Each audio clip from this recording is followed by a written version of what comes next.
Assalamualaikum warahmatullahi wabarakatuh. Aga Kariba pemirsa, beragam informasi menarik akan kami hadirkan di seputar Aini Sulsel dalam 30 menit ke depan edisi hari ini di antaranya. Seorang pria di Kabupaten Maros mencuri uang infak kotak amal masjid.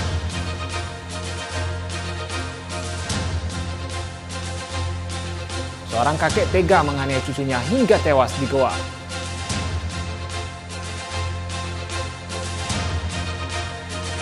Bermain salju tak perlu keluar negeri.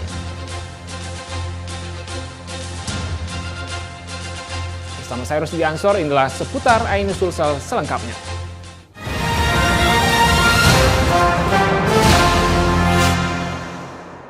Pemirsa, berpura-pura sholat dan memanfaatkan situasi sepi di siang hari, seorang pria di Kabupaten Maros menguras habis seluruh uang infak kotak amal Masjid Nurul Aini. Aksi pencurian ini terekam kamera CCTV saat pelaku merusak kunci gembok pengaman. Dari rekaman CCTV terlihat seperti inilah detik-detik aksi pencurian kotak amal Masjid Nurul Aini yang berada di Kelurahan Palantikan, Kecamatan Maros Baru, Kabupaten Maros. Pelaku, seorang pria, datang seorang diri lalu mengincar sebuah kotak amal masjid yang tersimpan di sudut samping pintu masuk. Bahkan pelaku juga sempat berpura-pura sholat dan memanfaatkan suasana sepi di siang hari. Setelah merasa aman, pelaku kemudian menggasak seluruh uang infak yang berada di dalam kotak amal masjid senilai jutaan rupiah dengan mencungkil gembok pengaman lalu kabur, meninggalkan lokasi mengendarai sepeda motor mengarah ke Kota Maros. Aksi pencurian ini hanya berlangsung sekian menit. Diduga pelaku merupakan spesialis pembobol kotak amal masjid. Aksi pencurian ini baru diketahui setelah pengurus masjid melihat salah satu pengaman kotak amal masjid rusak setelah dicungkil balik. Ya kalau saya tahu baru ini saya tahu kalau saya tahu toh. Ya. Tapi sering hilang anunya orang di sini toh. Oh, apa-apa itu biasa sering hilang, Pak? Kadang-kadang uang, kadang-kadang hanya orang tak gantung di motor hilang. Oh, iya. Ya, sebagai orang saya dipikirkan terus toh. Oh iya. Ya. Pak, sebagai jemaah apa yang diharapkan dari polisi ini, Pak? Ya kita sesuai ini toh. Semoga pelaku ditangkap ya. Ya supaya tidak begini semua sama masjid lain-lain masjid yang lain juga ya, Pak. Dengan membawa bukti rekaman CCTV, kasus pencurian kotak amal masjid ini telah dilaporkan ke pihak yang berwajib dan polisi saat ini masih memburu pelaku yang sudah diketahui identitasnya melalui rekaman CCTV. Dari Kabupaten Maros, Wahyu Ruslan News melaporkan. Diduga hanya karena masalah sepele saat cucunya bermain menggunakan botol beracun, seorang kakek tega menganiaya cucunya hingga tewas di goa. Korban tewas dengan sejumlah luka memar bekas pukulan benda tumpul di tubuhnya. Pelaku penganiayaan ditangkap polisi.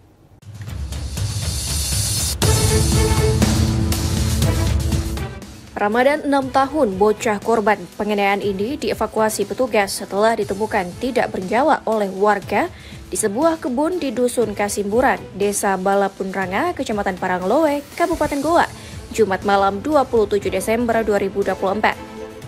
Saat ditemukan, tubuh korban ditemukan sejumlah luka memar yang diduga bekas hantaman benda tumpul. Hasil autopsi menunjukkan bahwa korban Ramadan tewas akibat mengalami tindak kekerasan. Ironisnya, pelaku penganiayaan adalah kakek korban sendiri, yakni PM 77 tahun. Meski sempat mengelak, PM, kakek korban akhirnya mengakui perbuatannya yang telah menghilangkan nyawa cucunya. Ironis, penganiayaan dilakukan terhadap cucunya hanya karena pelaku kesal korban terus bermain botol bekas racun. Polisi pun mengamankan potongan kayu kecil serta pakaian korban sebagai barang bukti. Anak di bawah umur yang terjadi pada tanggal 27 bulan 12 2024 kemarin, di mana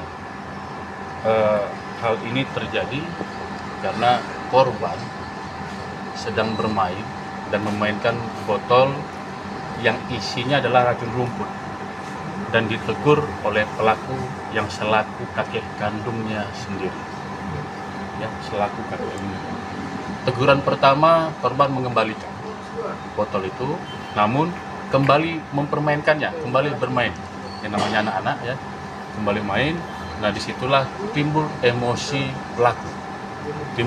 pelaku, sehingga melakukan hal-hal yang tidak perlu dilakukan sebagai kakek. Akibat perbuatannya, pelaku kini dijerat pasal 80 Undang-Undang tentang Perlindungan Anak dengan ancaman kurungan di atas 15 tahun penjara. Sementara korban Ramadan telah dimakamkan di Kecamatan Paranglowe, Kabupaten Goa. Dari Kabupaten Goa, Bukmain News melaporkan. Kejaksaan Agung telah mengajukan banding atas vonis 6,5 tahun Harvey Muiz terdakwa dalam kasus korupsi tata niaga komoditas timah. Kejaksaan Agung menilai vonis Majelis Hakim Pengadilan Tipikor Jakarta terlalu jauh dibandingkan tuntutan.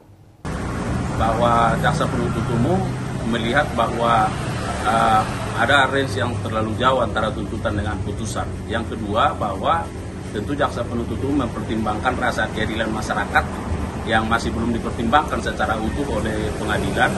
Dan yang ketiga, terkait dengan unsur kerugian keuangan negara. Kita tahu bahwa di sana ada kerugian lingkungan, sehingga kerugian keuangan negara yang masih sangat besar, ya 300 triliun ya lebih. Dan pengadilan oleh jaksa penuntut umum melihat belum mempertimbangkan mengenakan terkait dengan uang pengganti yang sesuai terhadap para pelaku. Oleh karenanya, atas dasar pertimbangan-pertimbangan ini, maka jaksa penuntut umum menyatakan banding. Sementara itu, vonis 6,5 tahun penjara terhadap terdakwa kasus korupsi timah Harvey Muiz menuai sorotan tajam. Dinilai terlalu ringan, Komisi Yudisial pun turun tangan untuk dalami kemungkinan adanya pelanggaran etik hakim yang memutus perkara ini. Menjatuhkan pidana kepada terdakwa dengan pidana penjara selama 6 tahun dan 6 bulan dan denda sebesar 1 miliar rupiah.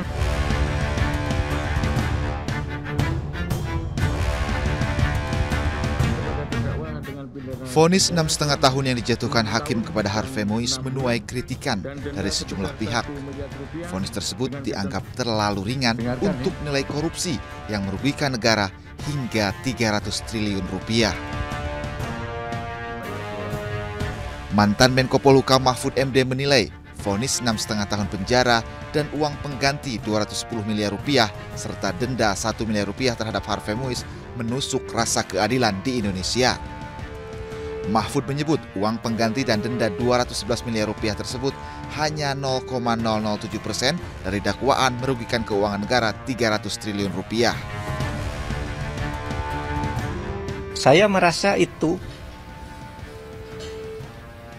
menusuk rasa keadilan masyarakat ya. Ini baru pertama ada orang didakwa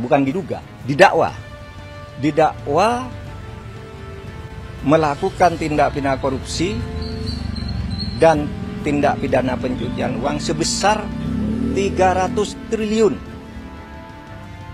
300 triliun. Terkait vonis ringan Harvey Muiz, Kejaksaan Agung mengajukan banding. Kapus Penkum Kejaksaan Agung Harli Siregar menyebut ada ketimpangan hukum dalam vonis tersebut. Ada range yang terlalu jauh antara tuntutan dengan putusan. Yang kedua, bahwa tentu jaksa penuntut umum mempertimbangkan rasa keadilan masyarakat yang masih belum dipertimbangkan secara utuh oleh pengadilan. Komisi Yudisial juga turun tangan untuk mendalami vonis terhadap Harvey Muiz. Sebab vonis 6,5 tahun penjara terhadap suami dari Sandra Dewi itu terlalu ringan dan menimbulkan gejolak di masyarakat. Salah satunya kemungkinan ada dugaan pelanggaran etik yang dilakukan oleh hakim. Tim Liputan iNews melaporkan. Pemirsa, PT Pegadaian Kanwil 6 Makassar kembali meresmikan outlet mini agen hebat Nur Wahida Daeng Bintang di Kabupaten Takalar. Outlet ini diharapkan memberikan pelayanan maksimal kepada masyarakat dan memberikan kebermanfaatan ekonomi masyarakat.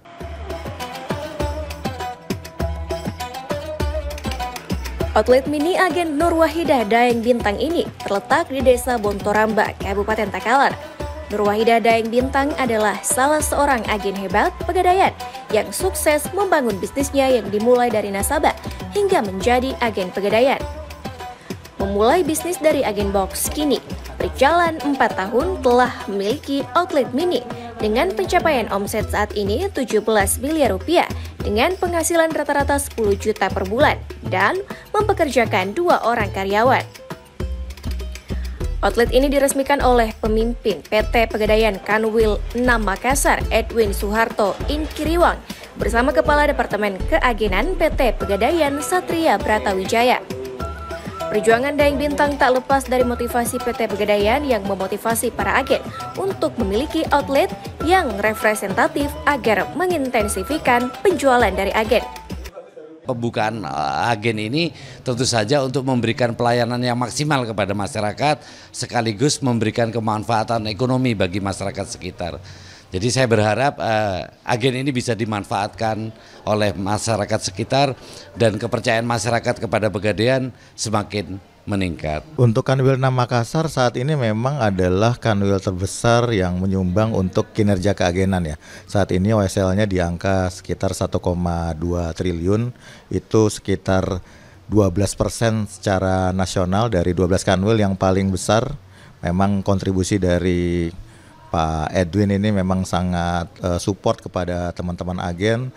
Sangat bersyukur kepada PT Pegadaian yang sangat istimewa dan berjasa dalam hidup saya. Kedepan, para agen hebat lainnya akan terus dimotivasi untuk mendirikan cabang Pegadaian guna meningkatkan omset dan memberikan kebermanfaatan ekonomi, serta membuka lapangan kerja meningkatkan ekonomi masyarakat sekitar. Dari Makassar, Tim Liputan iNews melaporkan. Baik pemirsa, jangan kemana-mana, usai jeda berikut kami akan hadir dengan informasi ribuan ibu rumah tangga muda di Kabupaten Jombang, Jawa Timur ajukan gugatan cerai. Selengkapnya di seputar iNews Sulsel.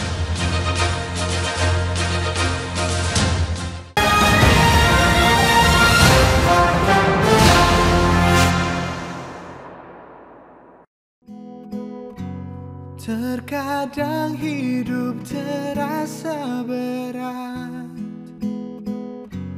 tak mengerti akan hidup ini. Namun di balik semua cobaan, Tuhan masih pedulikanmu. Kuatlah hatimu hadapi masalah, tegarkan langkahmu hadapi semua. Terkadang hidup terasa berat, tak mengerti akan hidup ini. Namun di balik semua cobaan, Tuhan masih pedulikanmu. Kuatlah hatimu hadapi masalah, tegarkan langkahmu hadapi semua. Terkadang hidup terasa berat, tak mengerti akan hidup ini. Namun di balik semua cobaan, Tuhan masih pedulikanmu. Terkadang hidup terasa berat, tak mengerti akan hidup ini. Namun di balik semua cobaan, Tuhan masih pedulikanmu. Kuatlah hatimu hadapi masalah, tegarkan langkahmu hadapi semua. Terkadang hidup terasa berat, tak mengerti akan hidup ini. Namun di balik semua cobaan, Tuhan masih pedulikanmu. Kuatlah hatimu hadapi masalah, tegarkan langkahmu hadapi semua. Terkadang hidup terasa berat, tak mengerti akan hidup ini. Namun di balik semua cobaan, Tuhan masih pedulikanmu.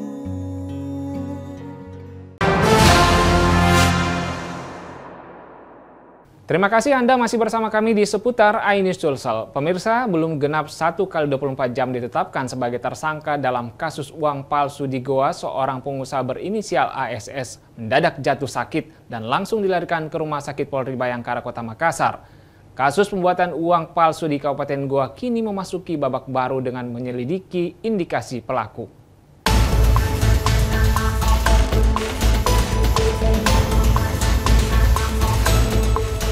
Seorang pengusaha berinisial ASS dilarikan ke Rumah Sakit Bayangkara Makassar untuk menjalani pemeriksaan medis. ASS dikabarkan sakit usai ditetapkan sebagai tersangka turut terlibat dalam pembuatan uang palsu pada Sabtu. Diduga ASS memiliki riwayat penyakit jantung dan prostat.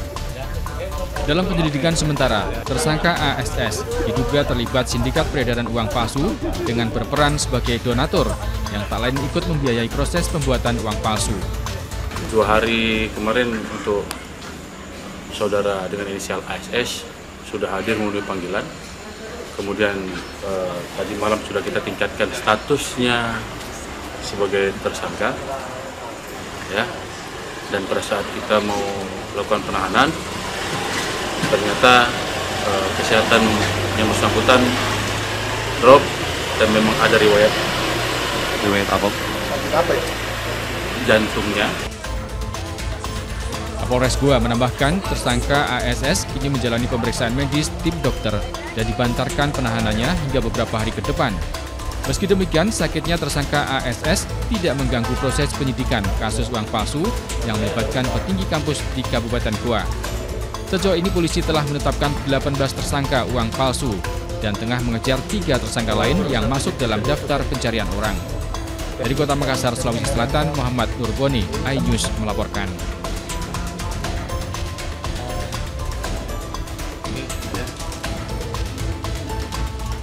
Ribuan ibu rumah tangga muda di Kabupaten Jombang, Jawa Timur ajukan gugatan cerai kepada suaminya di Pengadilan Agama. Berdasarkan data Pengadilan Agama pada akhir tahun 2024 ini, jumlah gugatan cerai yang telah memasuki mencapai 2.427 kasus.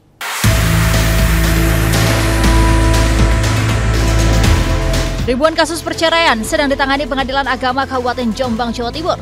Selain cerai talak, kasus yang mendominasi adalah cerai gugat. Berdasarkan data Pengadilan Agama Kabupaten Jombang, faktor ekonomi menjadi penyebab utama mayoritas penyebab gugatan cerai, termasuk judi online hingga KDRT. Jumlah kasus perceraian di Pengadilan Agama Kabupaten Jombang tahun ini mencapai 3.072 kasus. Dari jumlah ini, sebanyak 652 adalah cerai talak dan 2.427 adalah cerai gugat. Jumlah cerai gugat ini lebih tinggi dari tahun 2023 yang hanya 2.342 kasus. Penyebabnya antara lain adalah terjadinya perselisihan dan pertengkaran antara suami istri. Kemudian penyebab dari perselisihan antara lain adalah masalah ekonomi keluarga yang tidak mencukupi. Untuk menekan angka perceraian, Pengadilan Agama berupaya melakukan negosiasi agar para pihak yang hendak bercerai kembali rujuk. Namun mayoritas pasangan tetap bersikukuh dengan keputusannya untuk bercerai. Dari Jombang, Jawa Timur, Muhtar Bagus Ayus melaporkan. Kita ke informasi lain, cinta segitiga berujung maut. Emosi karena temannya berselingkuh dengan istrinya, seorang pria tega membunuh temannya sendiri. Terkuak istri pelaku ternyata telah menjadi istri siri korban saat pelaku bekerja di luar kota. Polisi membawa FJ setelah menangkapnya dari dalam bis jurusan Payakumbuh Padang. Sebelumnya FJ kabur setelah menghabisi seorang pria OC di kawasan Payakumbuh. Pelaku nekat melakukan aksinya karena merasa korban telah berselingkuh dengan istrinya. Pembunuhan terjadi di Si750 Kota. Pelaku yang bekerja sebagai supir truk memergoki istrinya tengah bersama korban di dalam kamar. Pelaku yang emosi mengejar dan menganiaya korban hingga tewas. Setelah diperiksa polisi, ternyata istri pelaku telah berselingkuh dengan korban selama pelaku pergi bekerja di Pekanbaru. Istri pelaku dan korban bahkan telah menikah siri. Motif daripada tindak pidana ini adalah dikarenakan adanya rasa cemburu daripada tersangka terhadap istrinya yang sudah menikah siri dengan pria lain. Makanya spontan terjadilah tindak pidana pembunuhan ini. Jadi korban berada di dalam kamarnya bersama istrinya. Karena begitu pintu didobrak, dia sudah langsung menduduki korban yang ada di tempat tidur dan langsung melakukan pemukulan secara bertubi-tubi ke kepala korban.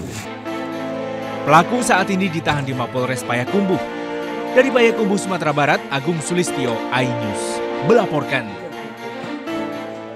Pemirsa, Dinas Pemuda dan Olahraga Dispora Kota Makassar telah berhasil melaksanakan berbagai program sebagai bentuk ketegasan dan komitmennya dalam mendukung pengembangan olahraga, pemberdayaan pemuda, dan peningkatan daya saing Kota Makassar di tingkat nasional maupun internasional.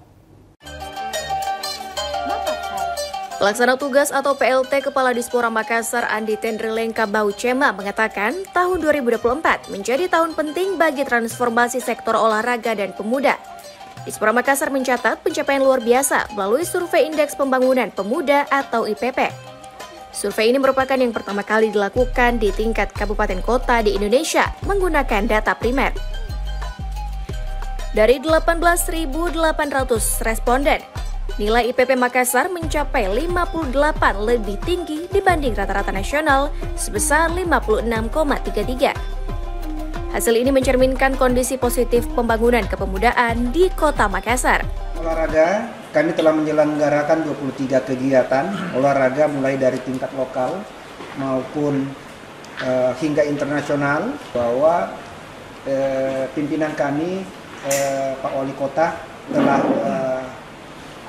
memberikan kewenangan membuat suatu inovasi-inovasi kegiatan yang sifatnya memberikan dampak yang begitu besar. Pencapaian luar biasa dari 980 atlet yang berhasil meraih prestasi di berbagai cabang olahraga.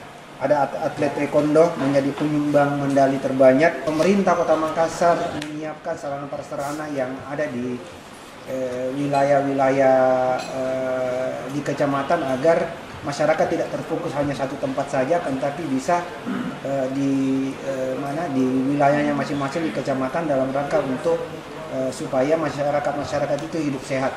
Pelatihan Wirsa Pemuda Lorong melibatkan 1.000 pemuda. Nah, ini menjadi sesuai dengan apa arah dari visi misi Bapak Wali Kota, baik terkait mengenai penciptaan peluang kerja baru, baik terkait mengenai usaha-usaha baru. Dan ini menjadi stressing bagi kami sesuai dengan visi misi Bapak Wali Kota. Tingkatan kapasitas pemuda totalnya 18.800 pemuda.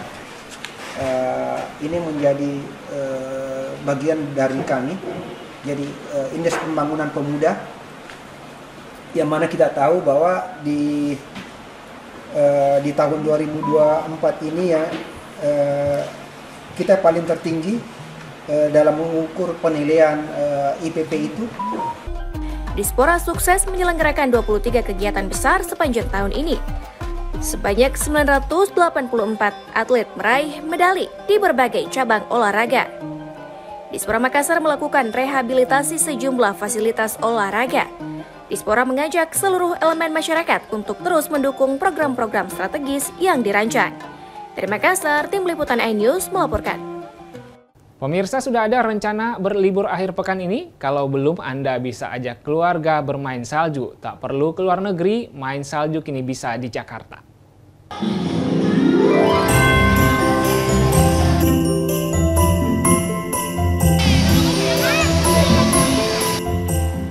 Ingin bermain salju di musim liburan akhir tahun tapi nggak mau keluar negeri karena budget terbatas? Nah, salah satu pusat perbelanjaan di Jakarta mengadakan snow playground yang bisa dimainkan semua usia, tak hanya anak-anak saja. Di sini Anda bebas bermain salju di area bermain salju dengan luas 200 meter persegi. Karena dingin dan licin, Anda wajib menggunakan sepatu boot tahan air yang sudah disediakan. Saya penasaran ingin berseluncur nih bareng teman kecil saya, Stefani.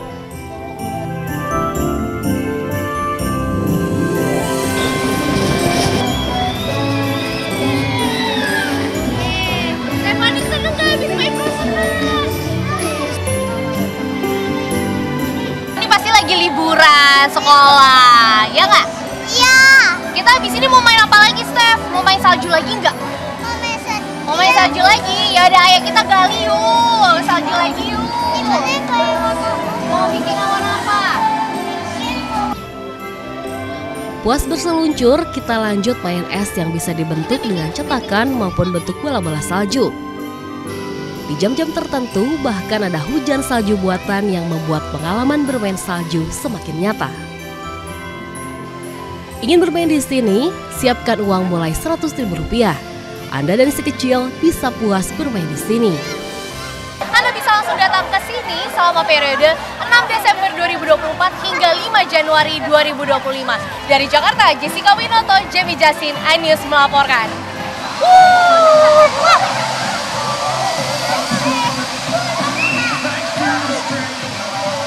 Informasi tadi menutup jumpa kita di seputar iNews Sulsel edisi hari ini. Saya Lutfi Ansor pamit undur diri, selamat beraktivitas, salam kita pada salama. Wassalamualaikum warahmatullahi wabarakatuh.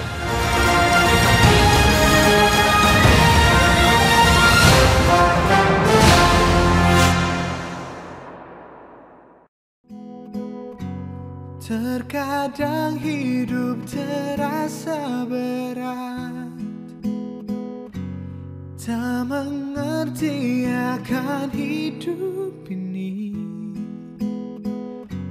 Namun di balik semua cobaan, Tuhan masih pedulikanmu. Kuatlah hatimu, hadapi masalah. Tegarkan langkahmu, hadapi semua. Terkadang hidup terasa berat, tak mengerti akan hidup ini. Namun di balik semua cobaan, Tuhan masih pedulikanmu. Kuatlah hatimu, hadapi masalah. Tegarkan langkahmu, hadapi semua. Terkadang hidup terasa berat, tak mengerti akan hidup ini. Namun di balik semua cobaan, Tuhan masih pedulikanmu. Terkadang hidup terasa berat, tak mengerti akan hidup ini. Namun di balik semua cobaan, Tuhan masih pedulikanmu. Kuatlah hatimu, hadapi masalah. Tegarkan langkahmu, hadapi semua. Terkadang hidup terasa berat, tak mengerti akan hidup ini. Namun di balik semua cobaan, Tuhan masih pedulikanmu. Kuatlah hatimu, hadapi masalah. Tegarkan langkahmu, hadapi semua. Terkadang hidup terasa berat, tak mengerti akan hidup ini. Namun di balik semua cobaan, Tuhan masih pedulikanmu.